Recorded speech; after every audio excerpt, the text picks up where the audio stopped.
Hello friends, எல்லோரும் எப்படி இருக்கீங்க? நல்லா இருக்கீங்களா? இதில் என்ன பார்க்க போகிறோம்னா, மென்டல் ஹெல்த் கேர் டிப்ஸ் பற்றி பார்க்க போகிறோம்.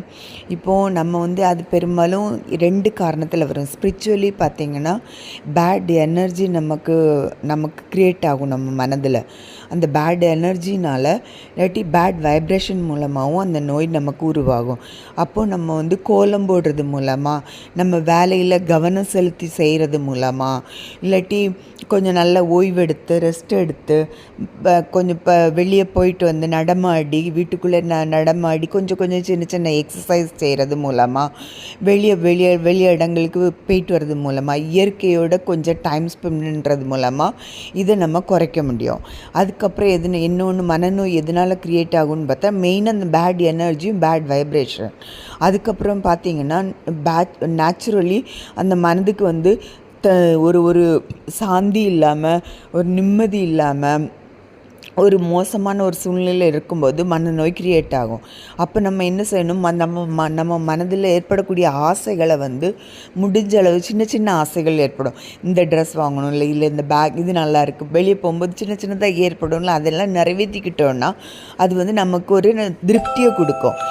அதே மாதிரி மற்றவங்களுக்கு உதவுவது மூலமாக, நம்ம வெளியே போகும்போது தான தர்மம் பண்ணுறது மூலமாக, மற்றவங்களுக்கு நம்மளோட நம்ம உதவுறது மூலமாகவும் நமக்கு ஒரு சாட்டிஸ்ஃபேக்ஷன் கிடைக்கும். அது மூலமாகவும் இந்த நோய்க்கு கொஞ்சம் ரிலீஃப் கிடைக்கும். இதிலேருந்து இந்த நோயை நம்மளால் ஹேண்டில் பண்ண முடியும். டேப்லெட் கொஞ்சம் பேசிக்காக எடுத்தாலும் மற்றபடி இந்த நோயை நம்மளால் ஹேண்டில் பண்ண முடியும். அது மட்டும் இல்லாமல், இந்த நோய் பார்த்திங்கன்னா, இதுக்கு நம்மளோட வேலையில் முழு கவனம் செலுத்தணும். முடிஞ்ச அளவு ஆசைகளை நிறைவேற்றிக்க பார்க்கணும். அதுக்கப்புறம் என்னன்னு பார்த்திங்கன்னா, கொஞ்சம் ஆக்டிவிட்டின்னா என்னென்னு பார்த்திங்கன்னா, சமைக்கிறது, கொஞ்சம் வெளியே போயிட்டு வர்றது, கோலம் போடுறது, அப்படி தனித்தனியாக வேலையாக பிரிச்சுக்கிட்டு கொஞ்சம் 4-5 வேலையை ஒரு நாளைக்கு எடுத்து செய்ய பழகணும். அதே மாதிரி பாடிக்கு நல்ல ஒரு ரெஸ்ட்டும் கொடுக்கணும். அதே மாதிரி பாடியை கேர் பண்ணுறதுலேயும் ரொம்ப அவசியம். பாடி கேர் டிப்ஸு ரொம்ப ரொம்ப அவசியம். பாடியை நல்லா கேர் பண்ணிக்கணும். அது மூலமாக அந்த நோயை நம்ம ஹேண்டில் பண்ண முடியும். அது மட்டும் இல்லாமல் நல்ல ஒரு ஓய்வான தூக்கம், நல்ல ஒரு 6-7 மணி நேரமாக நல்லா தூங்கி எழும்பணும். அது மட்டும் இல்லாமல் ரெஸ்ட்டு, ரிலாக்ஸ், கொஞ்சம் இயற்கையோடு நம்ம டைம் ஸ்பெண்ட் பண்ணணும். மழை பெய்யும்போது நம்ம அதை பார்க்கணும், கொஞ்சம் நல்லா பார்க்கணும். அதை கொஞ்சம் நேரம் பார்த்துட்ருக்கணும்.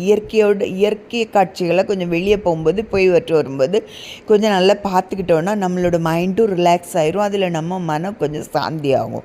அப்படி நிறைய விஷயங்களில் அதே மாதிரி வெளியே இடங்களுக்கு போகும்போது கொஞ்சம் கஷ்டப்பட்டவங்கக்கிட்டேயோ இல்லை மற்றவங்கக்கிட்டேயோ நம்ம பழக பார்க்கணும். அது மூலியமும் நமக்கு ஒரு சாட்டிஸ்ஃபேக்ஷன் எடுக்கணும். மெயினாக நம்ம மனதை திருப்திப்படுத்த படிச்சுக்கிடணும். ஆசைகளை நிறைவேற்றிக்கணும், மனதை திருப்திப்படுத்த படிச்சுக்கிடணும். அது மட்டும் இல்லாமல் நமக்கு தேவையானதை எடுத்து படிச்சுக்கணும். ஓகே.